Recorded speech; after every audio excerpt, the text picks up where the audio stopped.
হে বন্ধুরা, আমি জুয়েল। আর এই ড্রয়িংয়ের পিছনের কাহিনীটি আমি আপনাদের সম্মুখে তুলে ধরবো আজ।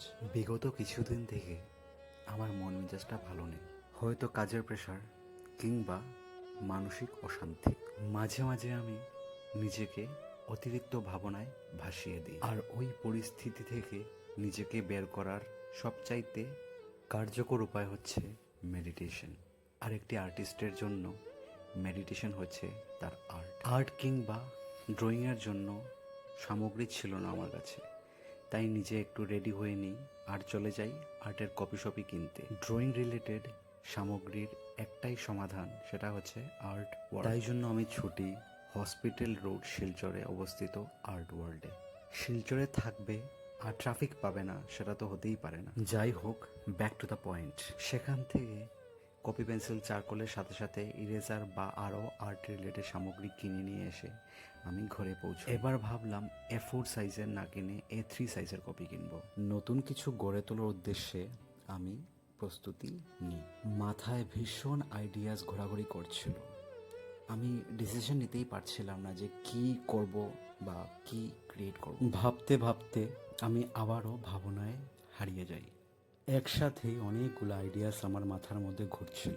কি আঁকবো কি না সঠিক আমি সিদ্ধান্ত নিতে পারছিলাম, কারণ এত বছর পর আমি ড্রয়িংয়ে হাতটা দিচ্ছি, তাই জন্য হয়তো বিট কনফিউজ। ঠিক তখনই আমার নজরে পড়ে মায়ের একটি মুখের ছাপ, যেটা আমার টেবিলেই রাখা ছিল। সেটা দেখার পর মনে হলো যে তার চেয়ে ভালো আর কিছু হতেই পারে না। মায়ের এই মাটির মূর্তিটা দেখে সত্যি মনটা জুড়িয়ে যায়। তৎক্ষণিকই আমি সিদ্ধান্ত নিয়ে নিই যে এবার মাকে ড্র করব। তো মায়ের এই মুখমণ্ডলটা দেখে ওইখান থেকেই আমি রেফারেন্সটা নিই আর শুরু হয়ে যায় আমার কিছু আইডিয়াসের সঙ্গে। লেগে পড়ি কাজে, আর কিছুক্ষণের মধ্যেই শেষ হয়ে যায় আমাদের লাইন ড্রয়িং। দেখতে দেখতে 8 থেকে 10 ঘন্টা হয়ে যায়, আর ধীরে ধীরে ভাবটাও যেন ফুটে আসছিল।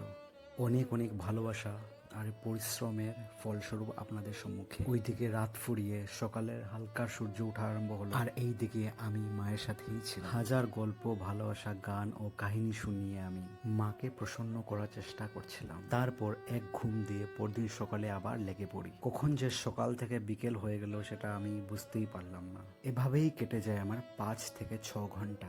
যতই কাজটা ধীরে ধীরে শেষের দিকে অগ্রসর হচ্ছিল, ততই কাজটার প্রতি আরও ভালোবাসা ফুটে উঠছিল। এইগুলো ডিটেইলিং কাজগুলো করতে একটু সময় লাগে, তাই আমি আমার মতো করে মাকে একটি সুন্দর রূপ দেওয়ার চেষ্টা করেছি।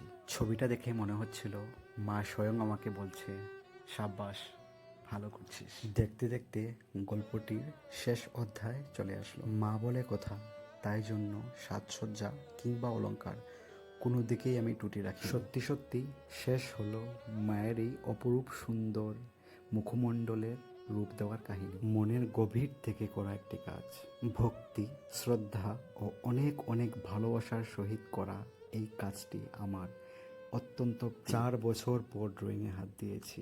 কেমন হয়েছে কেমন না প্লিজ আপনারা সবাই জানাবেন, কারণ আপনাদের ভালোবাসাই একটি আর্টিস্টের জন্য অনেক মাইনে রাখে। আপনাদের সাপোর্ট পেলেই আমার মতো হাজার হাজার আর্টিস্টরা কাজ করার আরও অ্যাপ্রিসিয়েশন পায়। সবাইকে অনুরোধ করছি, প্লিজ জানাবেন আপনাদের মতামত, কেমন লেগেছে কেমন না, কিংবা কিছু ভুল হয়ে থাকলে প্লিজ জানাবেন। সবাই ভালো থাকবেন, সুন্দর থাকবেন, সুস্থ থাকবেন। জয় মা দুর্গা।